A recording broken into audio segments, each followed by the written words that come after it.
함께 나누신 하나님의 말씀은 에베소서 6장 14절입니다. 에베소서 6장 14절입니다. 신약 316페이지에 있습니다. 에베소서 6장 14절 말씀입니다.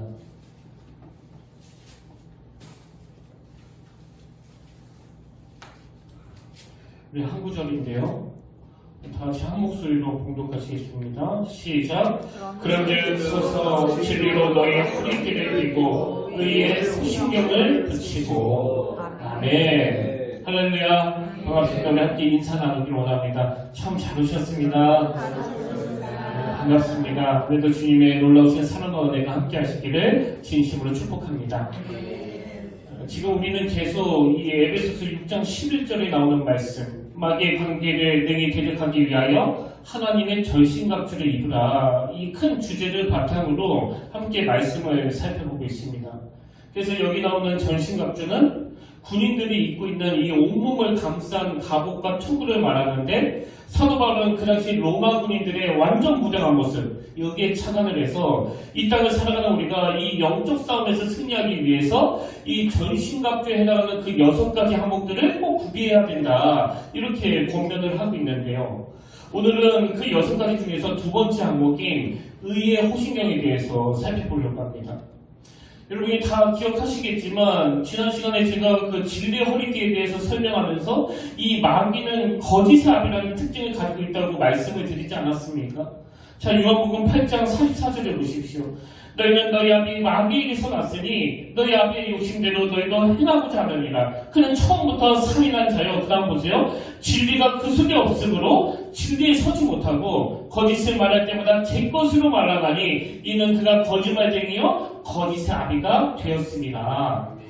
지금 사도 바울이 우리가 영적 전쟁에서 마귀하고 싸울 때 가장 먼저 이 진리의 허리띠, 이 진실의 허리띠로 무장해야 된다, 이걸 첫 번째로 말하는 이유는 마귀가 바로 이 거짓으로 무장했기 때문에, 이 거짓의 아비이기 때문에, 그 속에 진리가 없고 우리로 하여금 이 진리로 서지 못하게 만들기 때문에 그 로마 병사들의 옷같이 이 펄럭이는 이 세상에서 우리가 이 진리로 무장해야 된다, 이 진실로 무장해야 된다, 그렇게 제가 설명을 드렸는데요. 오늘 다루게 될 이 의의 호신경에 대해서 제가 쭉 묵상을 하다가 보니까 이 마귀의 특징이 거짓의 압이라는 특징도 있지만 또 하나 강력한 특징이 있는데, 그게 계시록 12장 10절에 나와 있습니다. 내가 또 들으니 하늘에 큰 음성이 있으리되 이제 우리 하나님의 구원과 능력과 나라와 또 그의 그리스도의 권세가 나타났으니, 그 다음에 이 마귀의 특징이 나옵니다.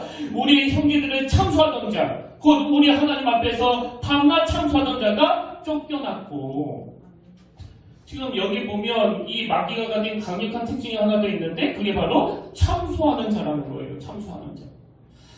사실 이 마귀라는 이름 자체가요, 그런 뜻을 내포하고 있습니다. 헬라어로 이 마귀는 디아블로스라는 단어인데요. 이 단어는 디아발로라는 단어에서 파생된 단어로, 이 디아발로는 참수하다, 고소하다, 부당한 비판으로 마음을 상하게 하다, 이런 뜻을 가지고 있습니다.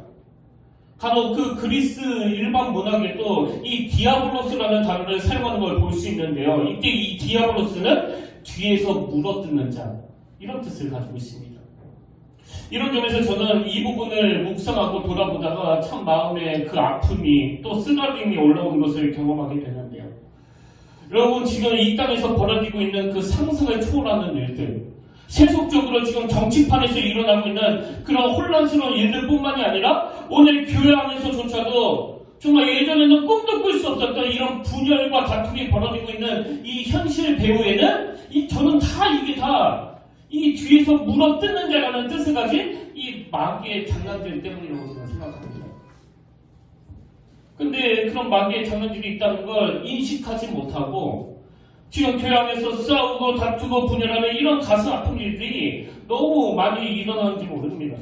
그렇기 때문에 오늘 우리가 정말 하나님의 군사라 그렇게 일컬음을 받기 위해서 뒤에서 물어뜯는 자라는 뜻을 가진 이 마귀의 공격에 대비하기 위해서 그 말 한마디 툭 던지기 전에 깊이 생각하고 또 의식하면서 지금 내가 내뱉는 이 말 한마디가 혹시 뒤에서 물어뜯는 자라는 뜻을 가지고 있는 이 마귀에게 놀아나고 있는 것은 아닐까, 그렇게 말 한마디 또 조심조심하면서 살아야 되는 그런 시대라는 겁니다.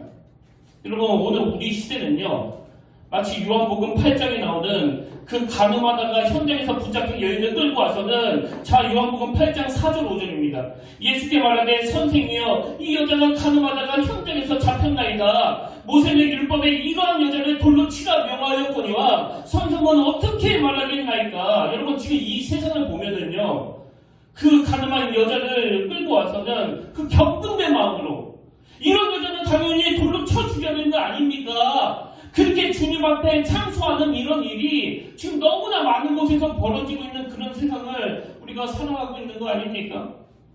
여러분, 상대방의 어떤 잘못을 가지고 물어뜯는 이런 일은요, 뭐 2000년 전에만 있었던 일이 아니고 지금 이 순간에도 일어나고 있습니다. 뉴스를 보셔서 다 아시잖아요.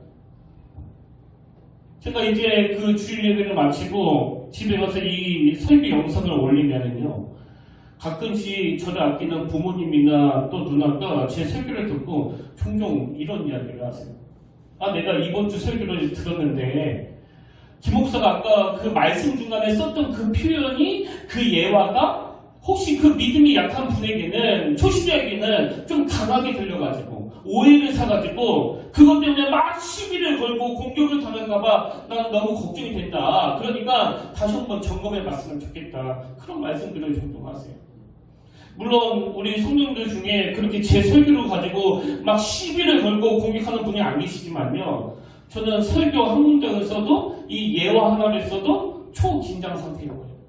왜? 마귀는 뒤에서 물어뜯는 자라는 특징을 가지고 있기 때문에. 최근에도 지방의 어느 목사님이랑 대화를 하는데 그런 말씀을 하시더라고요. 자기가 설교한 내용을 가지고 막 시비를 걸고 공격을 하는 이런 일을 몇 번 겪다가 보니까 이게 단상에 서기만 하면 막 숨을 쉴 수가 없을 정도로 가슴이 답답하고 얼마나 식은땀이 나는지 모른다.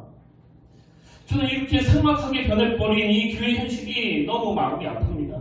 그렇기 때문에 저는 예수 그리스도의 보혈로 형제 자매가 되는 우리 모두가 다 좀 말실수가 있어도 어지간하면 이해하고 넘어가면서, 아, 왜 저런 표현을 쓰지? 저 예화는 적절하지 않은 것 같은데? 그런 생각이 든다고 하더라도 어지간하면 은혜로 다 뒤덮어버리고, 어지간하면 은혜로 다 용서해줘버리고, 뭐 사람인데 그 정도 실수는 할 수 있지. 이게 정상적인 하나님의 은혜로 구원받은 자들의 모습이 아닐까, 저는 그런 생각을 해보는 겁니다. 그리고 이건 목사님 저도 그렇지만 성도님들도 마찬가지예요.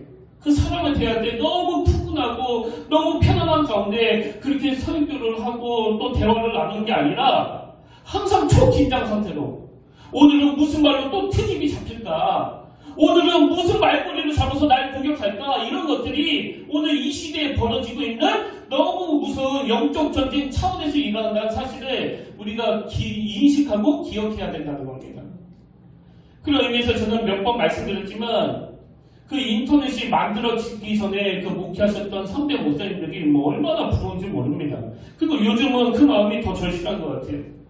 뭐 이 인터넷이 만들어지고 그 유튜브가 만들어져가지고 우리 생활이 너무너무 편리한, 사실 지금 이 교회에 나오지 못하는 분들에게 이 영상으로 이 예배를 누리게 하는 혜택도 바로 이 유튜브라는 인터넷 환경이 주어졌기 때문에 가능한 거 아닙니까?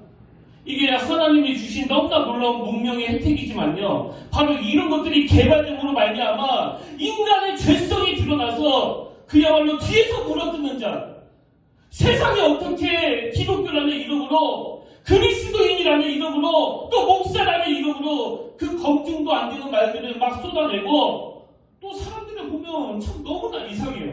이게 진짜인지 가짜인지 확인도 안 해보고 제목 쓱 보고, 아니 이 사람이 이런 사람이야, 그렇게 매도하고 매장해버리는 현실이 오늘 영적 전쟁에서 벌어지고 있는 일이기 때문에, 여러분, 우리가 정말 영적으로 깨어나 하나님 앞에 전신갑주로 무장한 사람이 되기 위해서는 우리의 언어를 조심하고 우리의 판단을 조심하는, 이게 바로 오늘 본문에서 사도 바울이 말하는 의의 호신경의 문제라는 것을 기억하셔야 된다는 겁니다. 무엇보다도 오늘 우리가 꼭 기억해야 되는 거는요, 제가 아까 우리가 싸워야 될 이 마귀가 부당한 비판으로 마음을 상하게 한다, 이런 뜻을 가지고 있다고 말씀을 드렸는데요. 뭐 겪어보신 분들은 다 아시겠지만 차라리 이 팔이 하나 부러지고 다리가 하나 부러지는 이런 아픔은 견딜 수 있는데요. 그 만천하 앞에서 그렇게 새빨간 거짓말로 모함을 당하고 그렇게 믿는다고 하는 형제라는 사람에게, 자매라고 하는 사람에게 그냥 내동댕이 쳐진 것 같은 느낌을 받을 때 이 마음을 다치게 되는 이건요, 그 사람에게 얼마나 치명적인 일이 되는지 모릅니다. 그래서 사도 바울이 오늘 본문 에베소서 6장 14절에서 그런즉 서서 주위로 너희 허리띠를 띠고 의의 호심경을 붙이고 이렇게 권면을 하는데요. 여러분, 여기 나오는 호심경이라는 건 뭐 요즘으로 말하면 그 방탄복이다 이렇게 생각하시면 뭐 정확할 거예요. 그 전투할 때 이 흉부와 복부를 보호하기 위해서 가슴에 대는 구리조각, 가슴에 대는 방패, 이게 호심경이에요. 그래서 사도 바울이 왜 우리가 영적 전쟁에서 이 가슴을 보호하는 의의 호심경으로 무장해야 된다 그렇게 강조하는가 하면은, 군인들에게 이 장기를 다치는 것, 이 심장을 다치는 것은 굉장히 치명적인 일이 되기 때문에 이 중요한 장기를 보호하는 호심경이라는 장치가 필요한 것처럼 사도 바울은 우리가 영적 싸움에서 이 마음을 보호하는 이 의의 호심경을 통해서 영적인 장기들을 보호하는 일이 너무나 절실하다. 지금 이걸 강조하고 있는 겁니다. 그 로이드 존슨 목사님이 쓰신 에베소서 강의라는 책에 보면 여기서 말하는 이 장기를 보호하는 것에 대한 의미를 설명하는 대목이 나오는데요. 한번 읽어드리겠습니다. 옛날 사람들은 그들이 여러 가지 기분이나 감정을 느낄 때 어떤 장기의 영향이 있는 것이라고 생각했습니다. 그래서 사도 바울이 우리에게 의의 호심경을 붙이라는 건 우리가 이 세상과 육과 마귀와 싸우고 씨름할 때 기분과 감정을 조절하는 곳, 기분과 감정을 조절하는 것을 보호하는 일에 가장 조심해야 한다는 의미를 내포하고 있는 것입니다. 그러면서 이제 그 예레미야 4장 19절 말씀을 예로 들어 설명하는데요. 저 예레미야 4장 19절입니다. 슬프고 아프다. 내 마음속이 아프고 내 마음이 답답하여 참잠할 수 없으니 이는 나의 심령이 나팔 소리와 전쟁의 경보를 들음이로다. 여러분, 여기 나오는 슬프고 아프다, 슬프고 아프다, 이걸 원어로 보면 이렇게 쓰여져 있는데요. 나의 창자요? 나의 창자요. 이런 의미로 쓰여진 표현이라는 거예요. 그러니까 지금 이 슬픔이라는 감정이, 이 아픔이라는 감정이 바로 이 내장에서 나오는 것으로 지금 표현하고 있는 거 아닙니까? 그래서 그 존 메가더 목사님이 쓰신 그 국계설화라는 책에도 이런 내용이 나옵니다. 오늘날 사탄의 공격은 우리의 마음과 감정에 집중된다. 그렇기 때문에 우리의 마음과 감정을 공격당할 때 우리가 할 일은 의의 호심경을 포함한 영적인 전신갑주로 무장해야 된다. 그래서 그 책에 보면은 이 의의 호심경, 오늘 우리가 살펴보고 있는 이 의의 호심경이라는 목차에 이런 소제목을 사용합니다. 마음과 감정을 지켜라. 마음과 감정을 지켜라. 이게 의의 호심경을 붙이고라는 그 말씀의 의미라는 거예요. 근데 여러분, 제가 왜 이 의의 호심경이 우리에게 절실하게 필요하다고 생각하냐면요. 제가 생각하다가 보니까 교회 안에서 이 마음을 다친 피해자들이 뭐 너무나 많은 거예요. 그래서 나는 교회 안 가요. 혹은 나는 다른 교회로 옮기겠습니다. 저는 제가 목사가 되어야 되겠다고 결심하고 그 신학교에 들어갔지만요. 사실 제가 다닌 교회는 그 100명도 채 모이지 않는 그런 작은 교회였기 때문에 뭐 제가 교회 운영이라든가 성도들의 삶이라든가 교회 시스템에 대해서 뭐 배워본 적이 한 번도 없습니다. 근데 참 감사하게도 제가 그 논산 제일교회라는 그곳에서 이 수정 목생활을 하면서 무슨 뭐 교회 소식지를 만든다든지 카페를 운영하는 일이라든지 아니면 성도들하고 큐티를 하는 모임이라든지 이렇게 정해진 사역 말고도 제가 여러 가지 사역을 맡다가 보니까 그런 교회 시스템, 교회 상황, 그리고 성도들의 삶에 대해서 배울 수 있었는데요. 그때 제가 맡았던 사역 중에서 그 새가족부라고 이제 교회 안에 새 신자가 들어오면 새가족 교육도 하고 신방도 가고 또 상담도 하는 뭐 그 새신자, 태신자 축제 같은 거 진행하는 업무를 담당하는 일이에요. 그래서 제가 이 그 새가족 가정에 방문을 해가지고 이 대화를 나누면서 그 등록하신 분에게 이렇게 물어보는 겁니다. 어떻게 우리 교회로 나오시게 됐습니까? 그렇게 물으면요, 너무너무 놀랄 이야기들을 많이 하시는 거예요. 저는 교회에서 너무 큰 승차를 받아가지고 교회를 떠난 지가 벌써 15년이나 됐는데 그런데 오래간만에 나온 이 교회에서 하나님이 너무나 많은 눈물을 쏟게 하시고 내 다친 마음을 치료해 주셔서 그래서 내가 너무나 뜨거운 마음으로 이 교회에 등록을 하게 됐습니다. 그때 제가 알았죠. 교회 안에 상처받는 분이 생각보다 많다는 거예요. 그리고 교회 안에서 비본질적인, 비진리적인 것들 때문에 그 상처를 받아서 교회를 떠나는 분이 너무 많으시다는 것을. 오죽하면 그 가나안을 거꾸로 해가지고 안 나가! 가나안 성도에게 이런 이름이 붙여질 정도입니까? 이게 바로 이 시대가 그만큼 혼란하고 혼미하다는 거 말해주는 거 아닙니까? 그래서 저는 진심으로 기도하고 사모하는 마음으로 오늘 말씀을 준비했습니다. 하나님, 우리 평택교회 모든 성도님들에게 이 의의 오신경, 너무너무 소중한 이 가슴과 장기를 보호하는 이 의의 오신경이 구비되게 하여 주시길 원합니다. 그리고 이미 이전에 이런 저런 일 때문에 마음을 다치고 교회에서 받은 그 상처가 쓴물이 되어 남아있다면 주님께서 오늘 그 상처를 싸매어 주시길 원합니다. 제가 그 교회에서 상처를 받았던 사연들을 들어보면요, 이게 정말 그 교회에서 일어난 일이 맞는지 의심이 들 정도예요. 그 상상을 초월하는 말도 안 되는 사연들을 말씀하시면서 그 일이 자기에게 얼마나 치명적인 일이 됐는지 뭐 이야기하시는 내내 그 눈물을 다 쏟으시는 거예요. 또 이런 분들은요, 너무 귀하시는 게 그 밖에 나가서는, 이 세상에 나가서는 뭐 말도 못합니다. 왜? 하나님의 영광이 또 가려질까 봐. 그래서 응어리진 거를 그 젊은 사역자에게 1시간, 2시간 울면서 토로하시는 그 많은 분들을 저는 잊을 수가 없습니다. 여러분, 우리가 영적 전쟁에서 승리하기 위해서 무슨 어마어마한 신령한 은사를 구비해야 되는 게 아니에요. 눈을 조금만 돌려 주변을 한번 보시면요, 그 마음을 다쳐서, 그것도 어디에서? 교회에서 억장이 무너지는 모함을 당하고 공격을 당해가지고 그 현장에 잡혀 끌려온 여인처럼 그런 수모를 당하는 일이 이 교회 안에서 일어난다는 거. 그래서 전에도 말씀드렸지만 저도 그런 경험이 있지 않습니까? 저도 그 교회 안에서 그런 말도 안 되는 모함을 당해 이 마음이 휘청휘청 거리는 일이 있었는데요. 여러분, 저는 그런 내 모습을 발견할 때마다 하나님이 왜 나에게 이런 일을 경험하게 하시는가?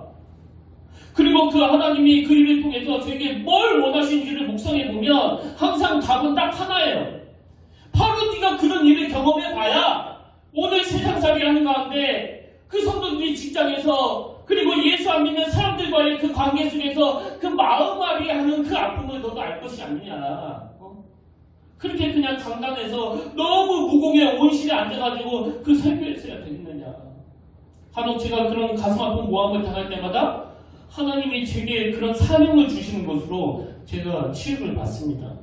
그래서 저는 오늘 두 갈래로 여러분들을 축복하고 싶은데요. 너무나 많은 아픔을 겪고 또 상처를 당하고 그야말로 이 마귀의 이름 자체가 뒤에서 물어드는 자라는 뜻을 가지고 있듯이 교회 안에서 이렇게 억울한 일을 당할 수가 있습니까? 그렇게 눈물을 짓는 많은 분들에게 오늘 성령님이 특별하게 그 마음을 치유해주는 역사가 있기를 바랍니다. 그런가 하면 또 하나, 제가 정말 기도하고 축복하는 것. 오늘 하나님 앞에 모인 여러분들의 그 삶 가운데 이 의의 호신경이 구비되는 역사가 일어나길 바랍니다. 그래서 마귀가 뭘로 상처를 주려고 공격한다 할지라도, 어떤 모함을 하고 어떤 수치로 나를 몰고 간다 할지라도 그것 때문에 상처를 받지 않는 것, 또 상처를 받았다 하더라도 금방금방 회복될 수 있는 것, 성령님이 주시는 의의 호신경으로 무장할 때 이런 회복이 가능하다는 것을 내가 확신하면서 오늘 모든 성도님들에게 이 의의 호신경이 장착되는 은혜가 있기를 진심으로 축복합니다. 그런 의미에서 저는 시편 30편 5절 이 말씀을 참 좋아하는데요. 그의 노여움은 잠깐이요 그의 은총은 평생이로다. 저녁에는 울음이 긴들지라도 아침에는 기쁨이 오리로다. 저는 이 말씀을 묵상할 때마다 그 범죄한 인간을 향하신 이 하나님의 노여움도 이런 속성을 가지고 있지만 이 마음이 약한 우리들이 그 악한 마귀의 공격을 받아가지고 마음이 흔들거리고 눈에서 눈물이 쏟아지고 우울해지고 그렇게 상처를 받을 때도 이런 은혜가 작동된다는 걸 저는 경험해봐서 너무나 잘 알고 있습니다. 어제 분명히 모함을 당해 마음이 휘청거리고 너무 비참한 마음으로 잠자리에 들어갔는데 짧은 숙면을 취하고 새벽에 일어나 하나님 앞에 내 사랑하는 다 토로해 놓을 때 이 말씀이 되어지는 겁니다. 저녁에는 울음이 깃들지라도 아침에는 기쁨이 오리로다. 저는 오늘 말씀을 무슨 어마어마한 대가들의 이론을 가지고 그것들을 쭉 나열하는데 시간을 쓰고 싶지 않습니다. 왜? 복음은 이론이 아니라 능력이기 때문에. 바로 오늘 이 시간에 이번 주에 여러분이 주변 사람들에게서 혹은 이번 주에 여러분이 가장 믿고 신뢰했던 어떤 성도에게 상처를 받아가지고 마음이 아프고 마음이 슬프고 눈물이 나는 일을 겪고 계셨다면 바로 이 시간, 바로 이 순간에 저녁에는 울음이 깃들지라도 아침에는 기쁨이 오리로다. 이 말씀이 경험되어지는 은혜가 있기를 바랍니다. 그 정죄감의 문제도 마찬가지입니다. 마귀라는 이름 자체가 참소하다, 고소하다 이런 의미를 내포하고 있는 것처럼 마귀는 끊임없이 우리를 정죄감으로, 죄책감으로 몰고 가는 존재라는 사실이에요. 그래서 예수 잘 믿으려고 애쓰는 사람일수록 사실 이 죄책감이 더 많은 걸 느낍니다. 우리 목회자들도 보면요, 정말 영적으로 민감한, 최근에도 그 시골에서 목회하시는 그 후배 목사님하고 통화를 하는데 지금 내가 너무 현실에 안주하고 있는 이 목회를 하고 있는 건 아닌가, 그런 생각이 들면서부터 견딜 수 없는 죄책감으로 잠을 이루지 못할 정도로 괴로워 금식을 하고 있다는 말씀을 하시더라고요. 근데 여러분, 제가 그 목사님을 너무 잘 알거든요. 절대로 그렇게 굳어져 버린 그런 후배가 아니란 말입니다. 너무나 신실하고 너무나 하나님 앞에 잘 믿어보려고 애쓰는 그런 목사님인데요. 근데 왜 그런 죄책감으로 고통을 당해야 됩니까? 우리 모두는 이 참소하다, 고소하다라는 뜻을 가진 이 마귀의 공격에 노출되어 있기 때문이에요. 그렇기 때문에 우리는 이런 마귀의 공격을 받을 때마다 이 말씀을 절대 잊어서는 안 됩니다. 로마서 8장 1절. 그러므로 이제 그리스도 예수 안에 있는 자에게는 결코 정죄함이 없느니라. 왜 이런 정죄함이 없느냐고 선포할 수 있느냐? 그 다음 2절을 보십시오. 이는 그리스도 예수 안에 있는 생명의 성령의 법이 죄와 사망의 법에서 너를 해방하였습니다. 그리스도 예수 안에 있는 생명의 성령의 법이 죄와 사망의 법에서 너를 해방하였습니다. 그러면 이 시간 우리 화면을 보시면서 이 로마서 8장 1절과 2절을 함께 선포하기 원하는데요. 그냥 읽는 차원이 아니라 성령의 능력을 의지해서 또렷하게 한마디 한마디에 액센트를 넣어서 한번 선포해 보시면 좋겠습니다. 우리 같이 읽겠습니다. 시작! 그러므로 이제 예수 그리스도 안에 있는 자에게는 결코 정죄함이 없나니 이는 그리스도 예수 안에 있는 생명의 성령의 법이 죄와 사망의 법에서 너를 해방하였습니다. 죄와 사망의 법에서 너를 해방하였습니다. 이런 내용을 바탕에 담고 이제 저는 남은 시간 오늘 보면 에베소서 6장 14절에서 말씀하시는 의의 호신용을 붙이고라는 이 말씀과 관련해서 의의 호신용을 붙이기 위한 두 가지 구비 조건을 말씀드리려고 하는데요. 여러분, 의의 호신용을 붙이기 위한 그 첫 번째 조건이 뭐냐? 하나님으로부터 전가된 의. 하나님으로부터 전가된 의로 무장해야 된다는 겁니다. 하나님으로부터 전가된 의, 이거는 신학 용어인데요. 이게 뭘 의미하는지 제가 설명을 드리겠습니다. 여러분, 세상의 모든 이치가요, 진짜가 있으면 반드시 그 유사품이 나오기 마련 아닙니까? 그리고 이게 욕이 나면 욕이 날수록 이 유사품, 이 가짜가 더 많이 나오는데요. 마찬가지로 여러분, 이 의의 호신경도 유사품 의의 호신경이 있고 진짜 의의 호신경이 있다는 거예요. 자, 이걸 기억하시면서 이 설명을 들으시면 좋겠는데요. 자, 먼저 이 유사품 호신경을 말씀드리겠습니다. 가짜 호신경, 그건요, 자기의 의로 만든 호신경이에요. 그 빌립보서 3장에 보면은 사도 바울이 다메섹 도성에서 예수님을 만나기 전에 자기 자신을 어떻게 묘사하느냐? 자, 빌립보서 3장 4절입니다. 그러나 나도 육체를 신뢰할 만하며, 이 한마디가 바로 이 유사품 호신경의 재료라는 걸 알 수 있습니다. 누가 내 마음을 공격하려고 하든지, 누가 없는 말을 퍼뜨려가지고 나를 모함하든지 간에 나는 내 육체를 신뢰한다. 나는 내 힘으로 그 공격을 이길 수 있다. 나는 이미 내 능력으로 그 호신경을 마련했다. 이건 유사품이에요. 그 유사품에 지금 속고 있는 겁니다. 그 뒤에 내용도 보십시오. 빌립보서 3장 4절. 그러나 나도 육체를 신뢰할만 하며 만일 누구든지 다른 이가 육체를 신뢰할 것이 있는 줄로 생각하면 나는 더욱 그러하리니 나는 파리만에 할례를 받고 이스라엘 족속이요 베냐민 지파요 히브리인 중에 히브리인이요 율법으로는 바리새인이요 열심으로는 교회를 박해하고 율법에 의하는 흠이 없는 자라. 지금 여기서 열거되는 것이 사도 바울이 자기가 다메섹 도행에서 예수님을 만나기 이전에 오늘 본문으로 말하면 자기의 노력과 자기의 열심으로 만든 의의 호신경. 지금 사도 바울이 내 열심으로 만든 의가 얼마나 대단했는지를 과거를 회상하면서 기록해 놓은 말씀 아닙니까? 이게 유사품 호신경, 자기 의로 만든 호신경이에요. 근데 여러분, 사도 바울이 이런 것들을 열거하는 이유가 뭐예요? 그게 너무 허무하더라, 그게. 그럼 왜 인간의 노력으로 만든 이 유사품 의의 호신경이 허무할 수밖에 없느냐? 그 답이 이사야 64장 6절에 나와 있습니다. 무릇 우리는 다 부정한 자 같아서 우리의 의는 다 더러운 옷 같으며. 요즘은 그 소화기 같은 거 사무실마다 다 구비해놓고 또 불이 났을 때 그 고층에서 내려갈 수 있도록 그 왕관기 같은 것을 다 구비해놓고 있는데요. 뭐 구색 다 갖췄습니다. 근데 정작 불이 났는데 그 소화기가 작동이 안 된다. 또 막 불이 나가지고 그 왕관기를 타는데 왕관기가 작동이 안 된다. 이게 유사품의 위험성이에요. 우리의 의는 다 더러운 옷 같은데 구색 다 갖췄다. 나는 내 의로, 나는 내 의지로, 나는 내 인격으로 어떤 공격도 다 막을 수 있다. 그 의의 호신경을 내가 노력해서 구비했다. 이게 위험한 거예요.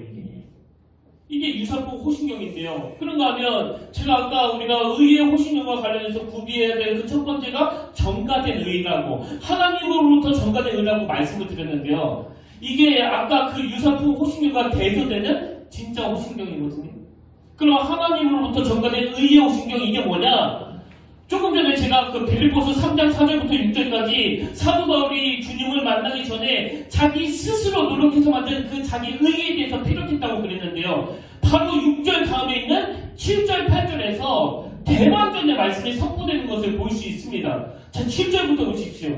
그러나 무엇이든지 내게 유익하는 것을 내가 그리스도를 위하여 다 해로 여길 뿐더러 또한 모든 것을 해로 여김은 내 주 그리스도 예수를 아는 지식이 가장 고상하기 때문이다. 내가 그를 위하여 모든 것을 잃어버리고 배설물로 여김은 그리스도를 얻고 그 안에서 발견되려 함이니. 그 다음 들어보세요. 내가 가진 의는 율법에서 난 것이 아니요 오직 그리스도를 믿음으로 말미암는 것이니 결론 곧 믿음으로 하나님께로부터 난 의다. 이게 하나님으로부터 전가된 의라는 뜻이에요. 믿음으로 하나님께로부터 난 의라.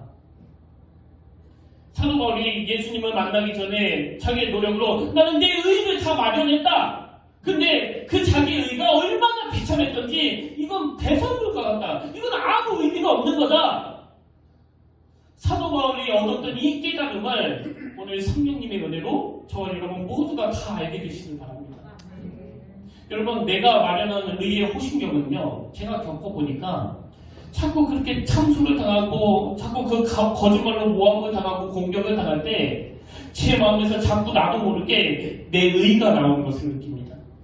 그러니까 사단의 이 목표는 저를 부끄러운 자리에 빠뜨리는 게 아니고요, 저를 이런 환경으로 밀어들임으로 제 안에서 자꾸 자기 의로 다시 무장하게 만드는. 한번 해보겠다는 거예요. 내가 너를 못 이길 것 같아? 내가 니들을 못 꺾을 줄 알아? 그런 마음이 제 안에서 일어날 때마다 아, 사단의 진짜 공격이 바로 이거구나. 그래서 여러분, 이런 일이 있을 때마다 어떻게 해야 돼요? 유사품 자기 의가 아니라 우리의 의는 다 더러운 것임을 인정하고 하나님으로부터 전가된 의, 십자가로부터 기인한 의.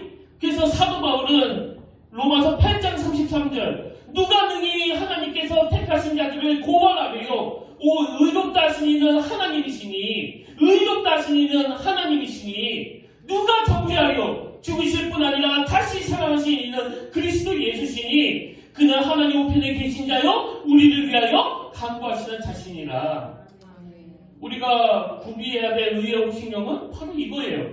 누가 능히 하나님께서 택하신 자들을 고발하리요? 의롭다 하시는 하나님이시니 누가 정죄하리요? 죽으실 뿐 아니라 다시 살아나시는 그리스도 예수시니.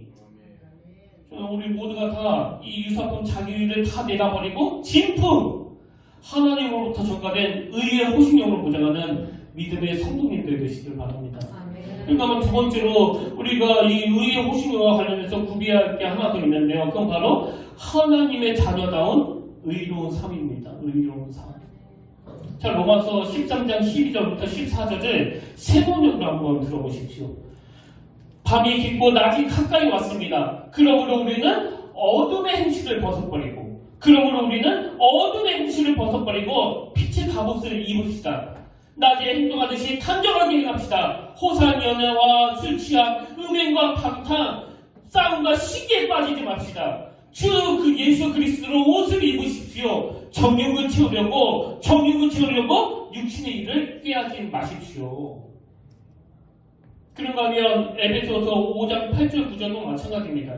너희가 전에는 어둠이더니 이제는 주 안에서 빛이라. 빛의 자녀들처럼 행하라. 빛의 열매는 모든 착함과 의로움과 진실함이 있느니라. 그래서 한편으로는 우리가 이런 약한 내 마음을 보호하기 위해서 무차별적으로 마음을 공격하는 이 악한 공격을 막아내려고 하나님으로부터 전가된 의, 자격 없는 자를 십자가를 통하여 의인이라 인정해 주시는 그 하나님의 은혜를 사모하는 것이 우리가 구비해야 될 한 가지 덕목이라면, 막 내 멋대로 살고 쾌락 다 즐기고 온 세상 사람들에게 손가락 받은 거 다 받으면서 나는 하나님이 의롭게 하셨다, 이거는 아니라는 거예요. 하나님의 자녀다운 의로운 삶을 살기 위해서 어둠의 행실을 벗어버리려고 애를 쓰고 또 정력을 지으려고 육신의 일을 꾀하는 이런 것들을 다 청산하려고 몸부림치는 이 두 가지 균형. 그래서 여러분, 예수님 앞에 그 가늠한 여인을 끌고 와가지고 이런 여자는 돌로 다 쳐 죽여야 되는 거 아닙니까? 그랬을 때 예수님이 그를 용서해 주시면서 하셨던 그 맨 마지막 한마디를 여러분이 절대 잊으시면 안 됩니다. 요한복음 8장 10절 11절 예수께서 일어나사 여자 외에 아무도 없는 것을 보시고 이르시되 여자여 너를 고발하던 그들이 어디 있느냐? 여자여 너를 고발하던 그들이 어디 있느냐? 너를 정죄하는 자가 없느냐? 대답하되 주여 없나이다. 예수께서 이르시되 나도 너를 정죄하지 아니하노니. 그 다음 보세요. 가서 다시는 죄를 범하지 말라 하십니다. 하나님께서는 오늘 우리에게 은혜 받은 자다운 의로운 삶을 요구하고 계시는 줄 믿습니다.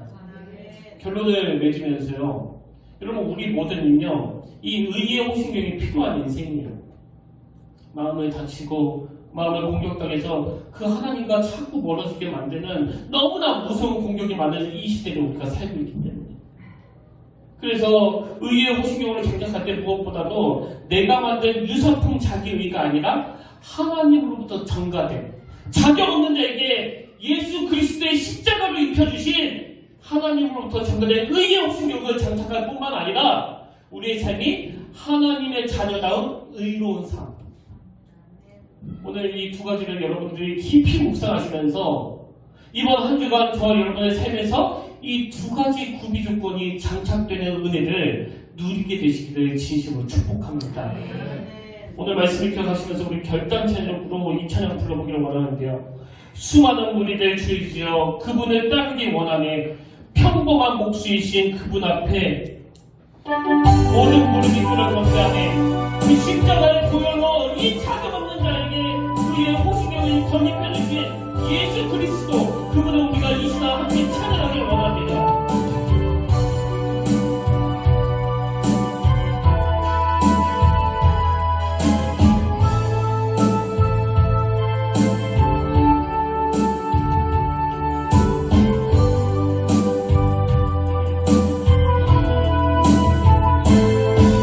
수많은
여러분 그동안 모든 상처들이 이 찬양 하나로 다 회복되기를 원합니다.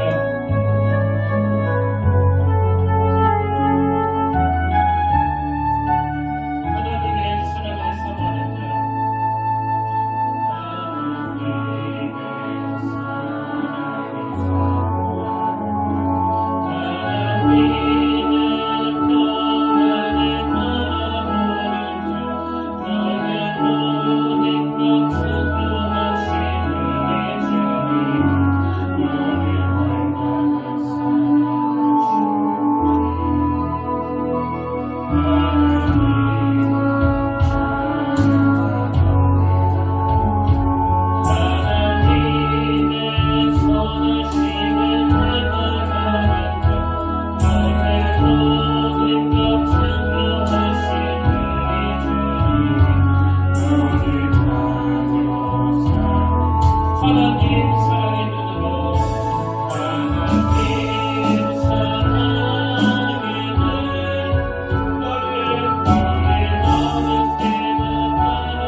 하나님, 오늘 치명적으로 심장을 찔러서 마음을 다쳐서 그 교회를 떠나는 성도들이 너무나 많은 현실입니다.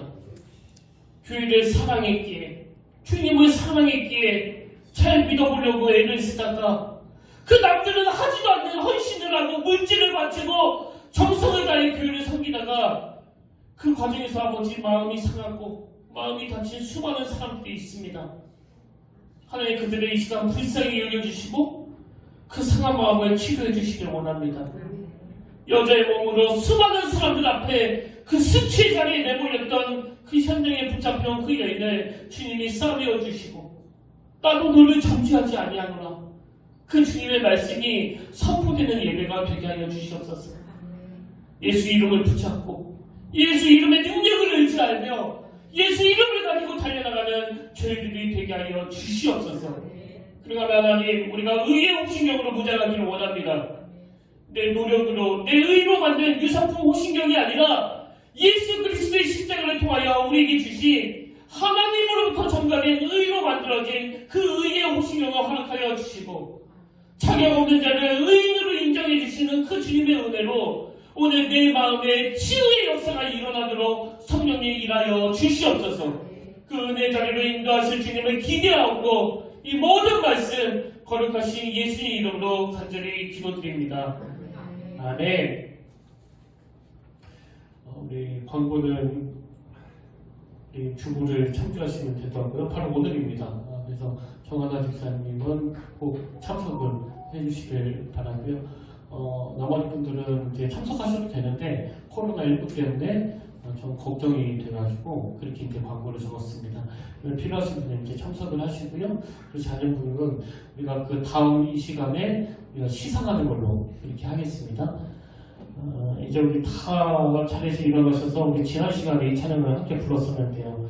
우리들의 무기는 육체가 아니요 그러나 강하오 참으로 강하오.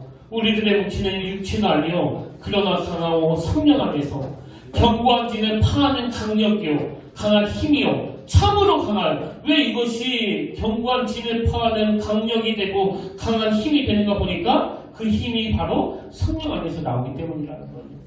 우리 가사를 생각하시면서 또 오늘 하나님 저는 마음의 상처가 너무나 많습니다.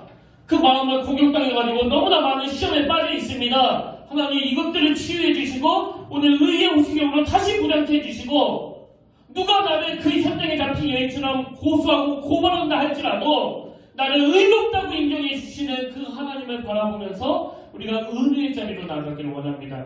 우리 큰 소리로 이 찬양 함께 부르기를 원합니다.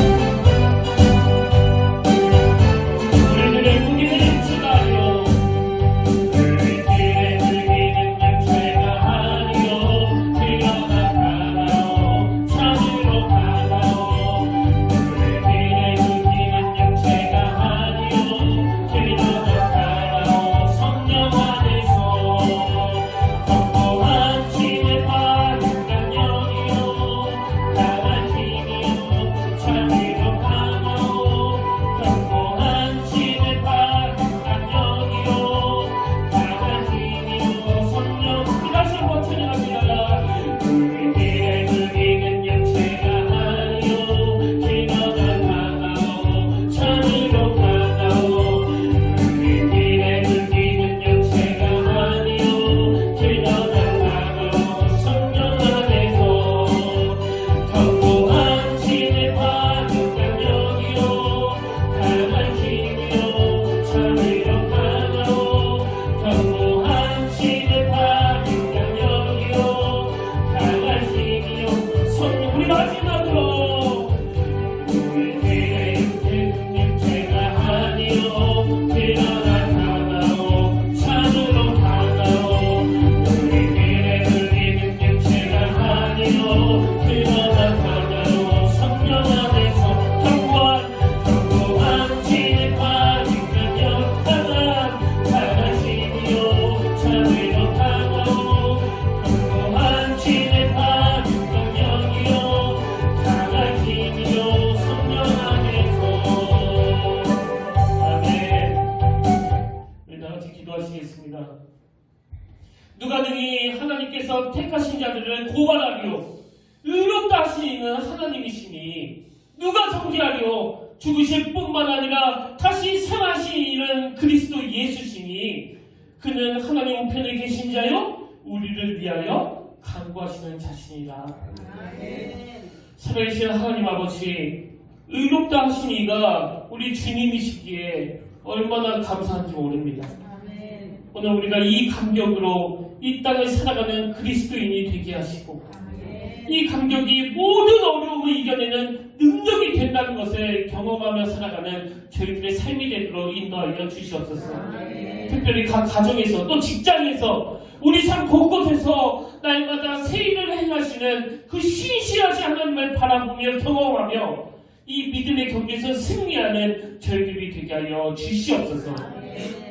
이는 우리 주 예수 그리스도의 은혜와 하나님 아버지의 탐없는 사랑과 성령님의 감동, 감화, 위로를 통 충만하시는 역사가 오늘 내가 만든 의의 오신경은 다 더러운 것임을 인정하고 다시 하나님으로부터 전가된 진짜의 의식령을 장착해 빛의 자녀들답게 하나님의 자녀들답게 의로운 삶을 향해 나아가기를 원하는 예비하는 모든 주의 자녀들 머리 위에 지금부터 영원토록 함께 하시기를 간절히 축원하옵나이다. 아멘.